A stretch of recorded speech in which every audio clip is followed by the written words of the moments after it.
우리의 이슈가 뉴스를 바꿉니다. 세상을 깨우는 황보선의 출발 새 아침. 네, 더불어민주당이 국민권익위 전수조사 결과 이걸 바탕으로 해서 부동산 의혹이 제기된 윤미향 의원, 양이원영 의원을 어제 제명했습니다. 당에서는 당 지도부는 선당 후사로 받아들이라는데 당사자들은 억울한 입장을 표명하고 있습니다. 직접 심경 들어보겠습니다. 양이원영 의원님, 안녕하십니까? 네, 안녕하세요. 예. 어제 이제 의총에서 제명 결정되셨는데 이 부동산 전수조사 결과에 따른 것이고요. 근데 이제 그 어머님 토지가 본인과 무관하다 이렇게 말씀하셨죠? 네. 제가 이제 부동산 투기를 하지 않은 거는 명백한 사실인데요. 왜냐하면 예. 이번에 농지법 위반이 제가 이제 농지법을 위반한 걸로 계속 보도가 되고 있지 않습니까? 예, 그렇죠. 이건 어머니 토지에 대한 겁니다. 예. 제게는 토지가 없고요. 네. 그러니까 독립생계를 지금 수십 년간 저하고 따로 이제 생활하고 계시는 어머니 경제활동에 제가 관여한 것이 없다는 거는 네. 특수본 수사 결과 이미 확인이 된 건데 예. 또 국회의원도 되기 수년 전에서 한 20년 전의 일을 지금 네. 얘기를 하니까 예. 제가 그때는 시민운동하느라 어머니께 용돈도 제대로 드리지 못한 네네. 그런 못난 딸이었는데 예. 그 건을 가지고 이제 자꾸 부동산 투기라고 얘기하니까 이제 얘기하는 거죠. 네. 예.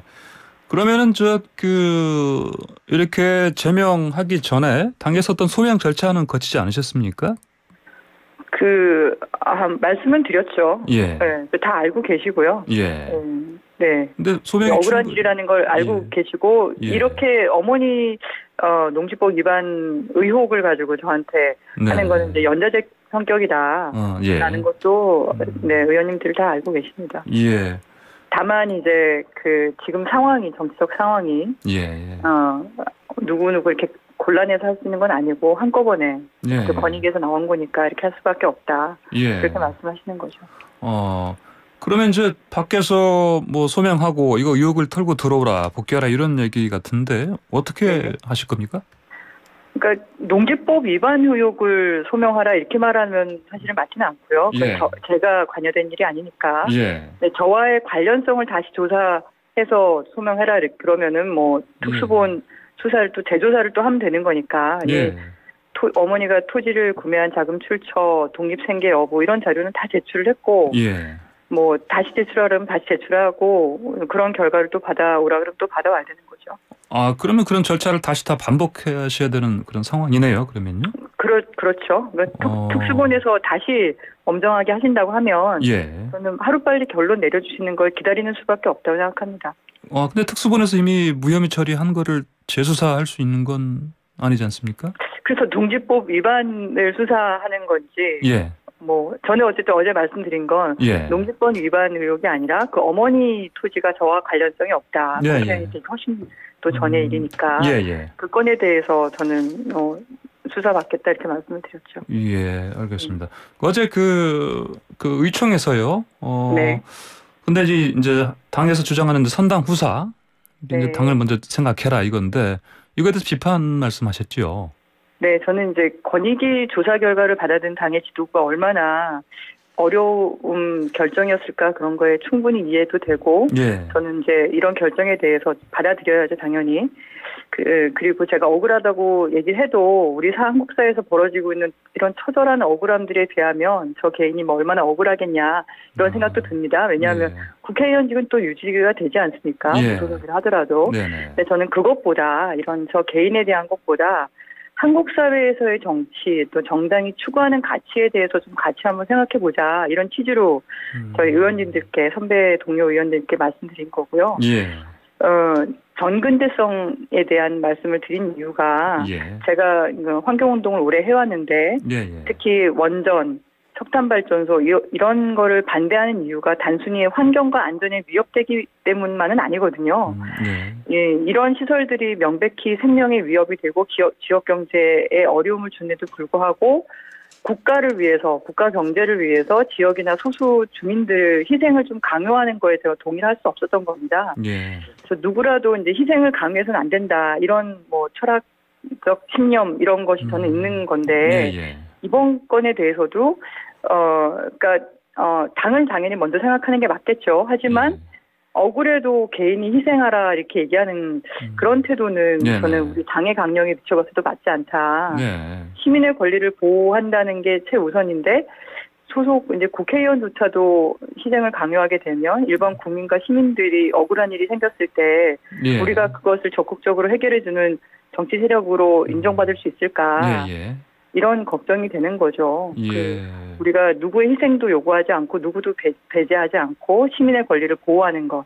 네. 그게 이제 한국 사회에서 민주주의의 발달 과정이었고 그동안에는 국가의 안보나 경제 성장을 이유로 수시로 개인의 희생을 좀 강요해왔던 역사가 있지 않습니까? 예. 이것을 우리가 극복을 하자고 그동안 운동도 많이 해왔고 그리고 이제 정치도 해왔는데 예. 그런 측면을 봤을 때 이번 건은 뭐 사소하고 작은 일일 수도 있지만 과연 우리가 개인의 자유와 존엄을 중요한 가치로 인정하고 있는 그런 정치 세력인가에 대해서 다시 한번 좀 돌아봐야 된다.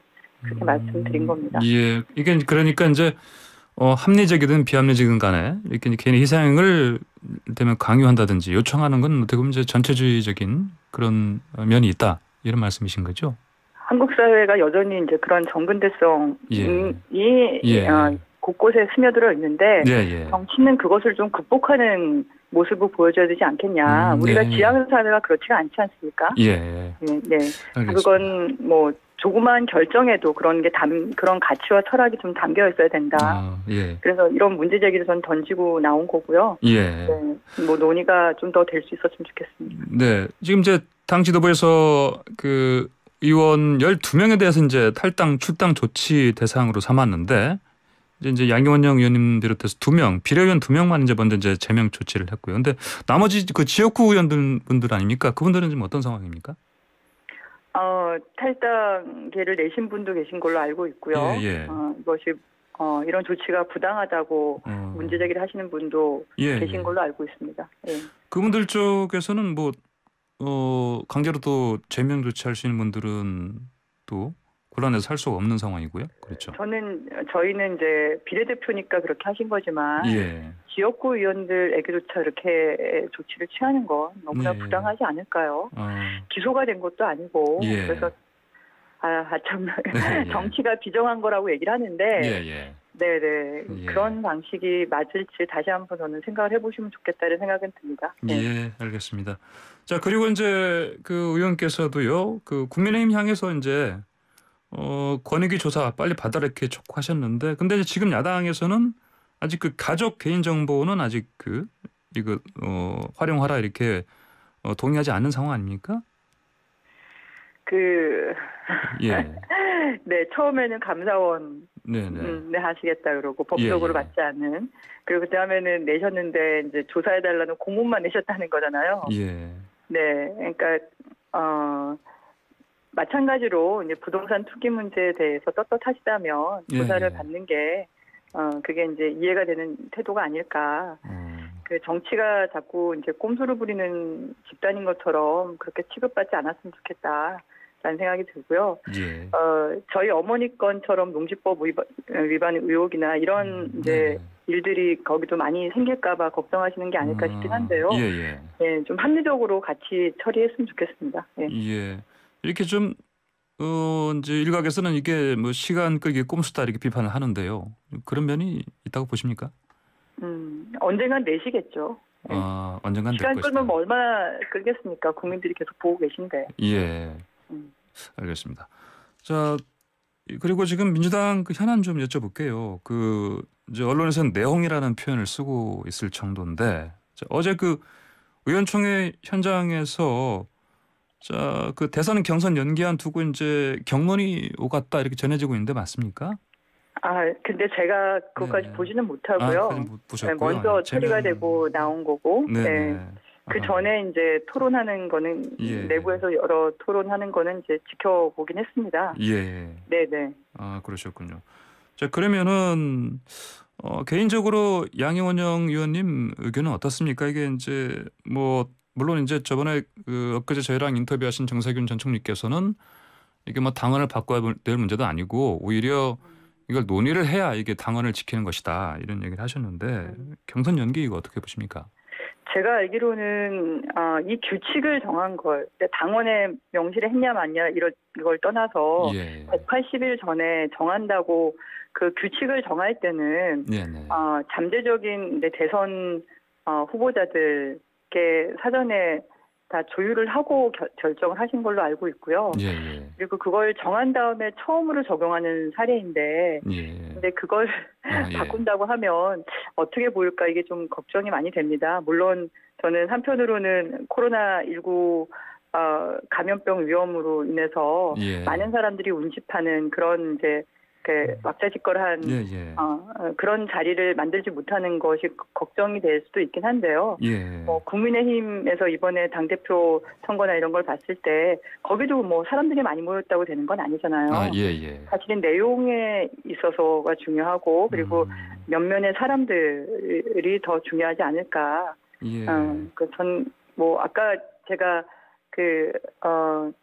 정치 철학에 대한 말씀을 좀 드렸는데 그 한 국가를 운영하는 정치 세력에 대한 국민들의 기대가 좀 있지 않을까. 그럴 때 이건 조그마한 결정 어떤 것이라도 좀 원칙이나 가치 이런 걸 유지하려고 노력하는 모습 그런 게 중요하지 않을까 이런 생각이 들고 흥행을 할 거냐 말 거냐는 흥행을 위해서 결정했다고 그게 흥행이 될지 또 보장할 수는 없지 않습니까? 그러니까 이제 흥행이란 게 이제 결국은 그 내용 콘텐츠에 따라서 그 그러니까 이제 부수적으로 나온 하나의 이게 흥행이라는 거가 본질적인 건 아니다. 그런 말씀이신 거죠, 당연히. 네, 그러니까 흥행을 위해서 연기하자고 얘기하시는 분들도 이해는 되는데 그런다고 흥행이 될 거냐, 연기한다고. 저는 그것보다 빨리 준비를 해서 채비를 채우는 게 더 낫지 않을까 이런 생각은 들었는데요. 그건 저 개인적인 생각이고 그 전에 이미 결정하신 이유가 다 있지 않겠습니까? 그리고 이 건은 전 당사자가 있는 건이니까 당사자들이 합의해서 결정하는 게 가장 좋은 모습일 것 같습니다. 만약에 양이원영 의원님께서 그 제명당하지 않고 유총 현장에 계속 계셨다라면은 이거는 그러면 뭐 원칙적으로 이건 경선 연기는 하지 않는 게 맞다. 이런 입장을 내셨을 것 같습니다. 그러면요. 경선 연기를 한다는 게 경선 연기를 얘기하는 게 국민들에게 좀 가치나 원칙을 좀 위배하는 것처럼 보이지 않겠냐. 그런 걱정이 있다. 경선 연기가 이제 그 경선 과정에서의 그 흥행과 그리고 그렇게 경선으로 뽑힌 후보에 대해서 더 큰 힘을 주기 위한 것이다라고 말씀을 하셔도 실제로 보이기는 그렇게 안 보일 수 있으니 그게 걱정이 된다. 그렇게 말씀을 드렸을 것 같습니다. 이왕 흥행 얘기 나온 김에 이것도 여쭤볼게요.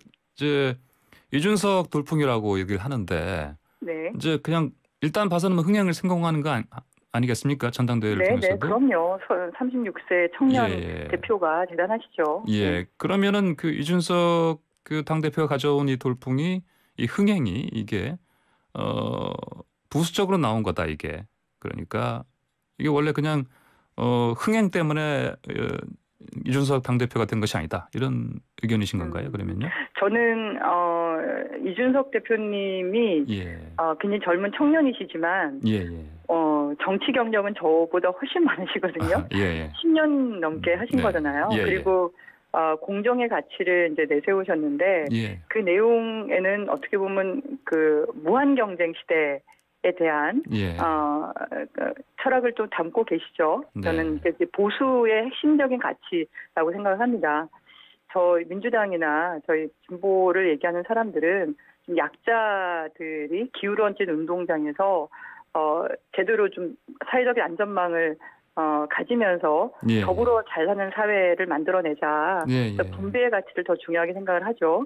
근데 그 보수는 어떻게 보면 그 전 단계보다는 경쟁하는 그 자체, 무한 경쟁 그 자체, 약육강식의 사회에 대한 뭐 지향이 좀 있는 게 아닌가. 그건 여러 발언을 통해서 볼 수 있는 거고요. 그런 측면에서 봤을 때 이준석 대표님은 그동안의 한국 사회 보수의 결정체로서의 역할을 하고 계신 게 아닌가. 그래서 저는 이제는 진보와 보수의 정말 철학적 가치의 대결의 시대가 온 거다. 비로소 그렇게 저는 이해하고 있습니다. 알겠습니다. 자 이제 양효 노정훈 의원님이 이제 무소속이신데요. 뭐 네. 이제 원래 환경 전문가시고요. 그럼 당 밖에서 의정 활동은 당분간 어떻게 하실 겁니까?